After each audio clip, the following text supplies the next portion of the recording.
नमस्कार, मैं हूं अंकित सिंह और आप देख रहे हैं किसान तक। बिहार की कृषि की अर्थव्यवस्था, जिस तरह से कृषि के क्षेत्र में जो बिहार की अर्थव्यवस्था है उसमें कृषि का बड़ा ही महत्वपूर्ण रोल है और इस कृषि को आधुनिक तकनीक के साथ समय की मांग के अनुसार कैसे किसान खेती करें, कृषि में क्या बदलाव करें, इसमें कृषि विज्ञान केंद्र का भी अपना अहम रोल है। लेकिन जो बिहार कृषि विश्वविद्यालय सबौर है, उसके अंतर्गत बिहार के जो कृषि विज्ञान केंद्र आ रहे हैं उनमें क्या बदलाव हो रहे हैं, क्या कुछ नया हो रहा है, ये तमाम चीज़ों के लेके आज हम बात करेंगे। और इसके लिए हमारे साथ है डॉक्टर R.K. शाहानी सर, जो कि निदेशक प्रसार शिक्षा बिहार कृषि विश्वविद्यालय सबौर भागलपुर में। तो सर, विश्वविद्यालय बिहार का एक इकलौता कहा जाए कि कृषि विश्वविद्यालय, और उसके अंतर्गत जो कृषि विज्ञान केंद्र आ रहे हैं कितने हैं और किस तरह से समय की मांग के अनुसार खेती और बदलाव किए जाए? देखिए, हमारे बिहार कृषि विश्वविद्यालय के अधीन 22 कृषि विज्ञान केंद्र हैं जो किसानों के लिए काम कर रहे हैं।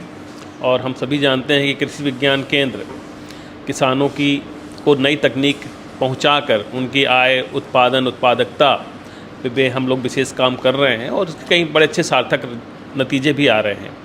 अभी हम लोग 5-6 चीज़ों पे बहुत फोकस कर रहे हैं। जैसा कि आप सभी देख रहे हैं कि जलवायु परिवर्तन बहुत तेज़ी से हो रहा है और हम शुक्रगुजार हैं भारतीय कृषि अनुसंधान परिषद के और बिहार कृषि विभाग के कि उनकी मदद से हमारा एक जलवायु अनुकूल कृषि कार्यक्रम शुरू किया था बिहार सरकार ने 2019 में 8 ज़िलों में। उसकी सफलता को देखते हुए फिर राज्य के सभी ज़िलों में शुरू किया गया और इसको कृषि विज्ञान केंद्रों की मदद से लागू किया जा रहा है।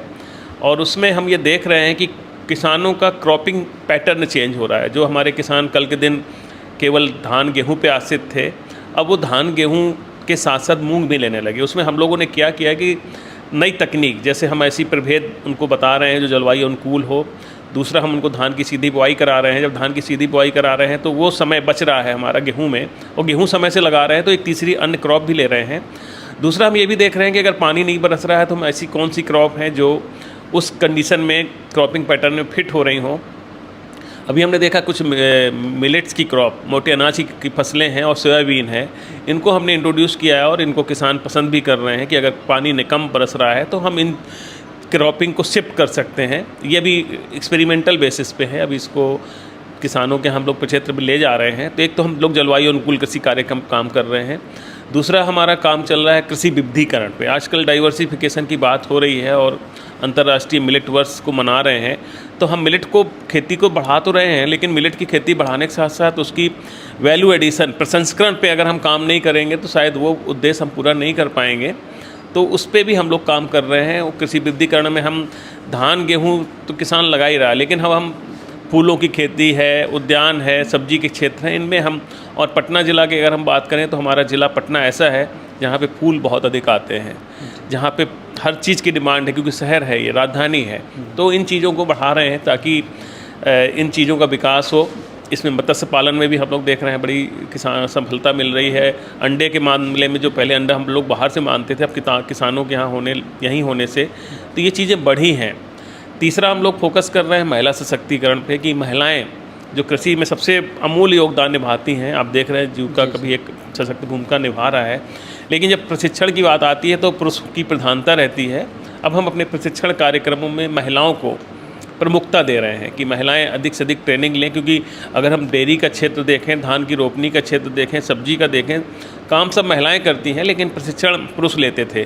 तो हम महिलाओं को अब प्रशिक्षण दे रहे हैं।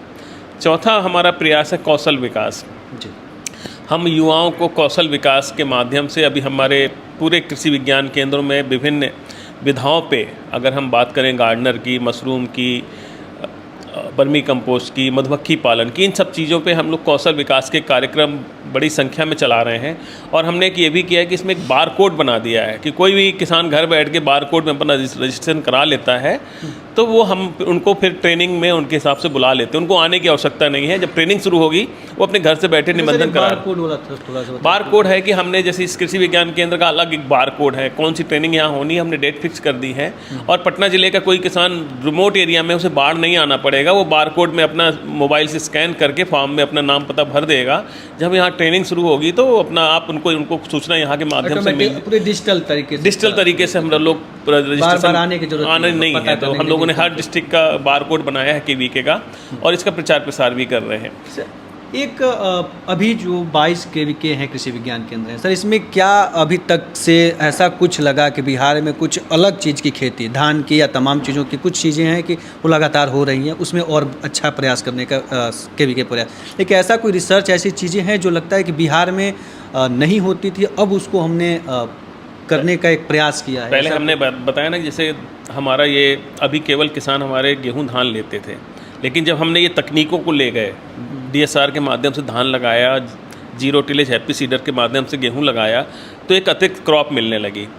पटना ज़िले में आपने कभी नहीं सुना होगा कि सोयाबीन होता है, बेगूसराय में शुरू हुआ था, लेकिन अब यहाँ के किसान भी सोयाबीन लगाने लगे हैं, मिलेट्स लगाने लगे हैं। तो इन चीज़ों में भी अब किसानों का रुझान बढ़ रहा है। पटना में भी अब आपके किसान स्ट्रॉबेरी की ओर जा रहे हैं, ड्रैगन फ्रूट, अभी कुछ किसान बोले कि साल हमको भी ड्रैगन फ्रूट दिलाइए। तो इनमें अब रुझान किसानों का बढ़ रहा है। और पटना में हमारा एक फोकस है कि फूल की खेती, क्योंकि फूल यहाँ पे एक अच्छा ऐसा है कि बहुत फूल बाहर से आते हैं। आप देखते हैं प्रतिदिन रेलवे स्टेशन में कितना फूल मिलता है पटना में। उसको अगर हम लोग किसान आगे आ रहे हैं कि फूल की खेती भी यहाँ बढ़े, तो किसान अपने आप यहाँ के नई चीज़ों में बढ़ रहे हैं।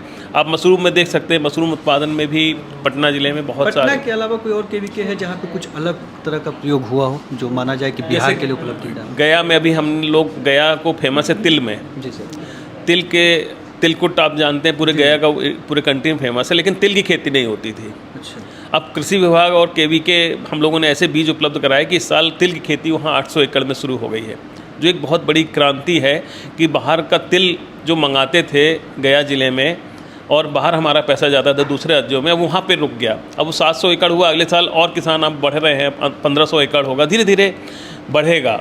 अभी कल ही आप देखिए रोहतास में हमारे KVK के लोगों ने ड्रैगन फ्रूट की सक्सेस कर दी खेती, जो अभी केवल किशनगंज में हो रही थी, पूर्णिया में हो रही थी, लेकिन अब दूसरे साउथ बिहार में भी ये जाने लगी।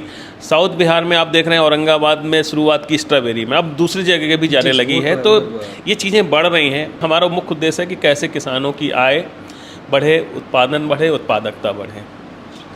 तो ये थे डॉक्टर RK शाहानी सर, और जिन्होंने बताया कि कृषि विज्ञान केंद्र जो भागलपुर यूनिवर्सिटी, जो बिहार कृषि विश्वविद्यालय भागलपुर सबौर के अंतर्गत आते हैं, उनमें हम नए चीज़ों का प्रयोग कर रहे हैं। और चूँकि समय की मांग भी है कि इस बार की जिस तरह से जलवायु और मानसून ने अपनी बेरुखी दिखाई है, उसके बाद से किसानों को भी अब सोचने की ज़रूरत होगी कि जो वो परंपरागत खेती कर रहे हैं उससे हट के कुछ नए खेती की ओर उनको कदम बढ़ाने की ज़रूरत होगी। अब देखते हैं कि बिहार के किसान और कृषि विज्ञान केंद्र के वैज्ञानिक किस कदर से बिहार को कृषि के क्षेत्र में पूर्णतः आत्मनिर्भर बना रहे हैं, वो देखने वाली बात होगी। लेकिन प्रयास लगातार जारी है। खेती, कृषि और पशुपालन से जुड़ी हुई तमाम बड़ी खबरों के लिए देखते रहिए किसान तक। नमस्कार। अगर ये वीडियो आपको पसंद आया है तो इसे लाइक ज़रूर करें। अगर चैनल अभी तक सब्सक्राइब नहीं किया है तो कर लें, और नोटिफिकेशन पाने के लिए बेल आइकन भी दबा दें।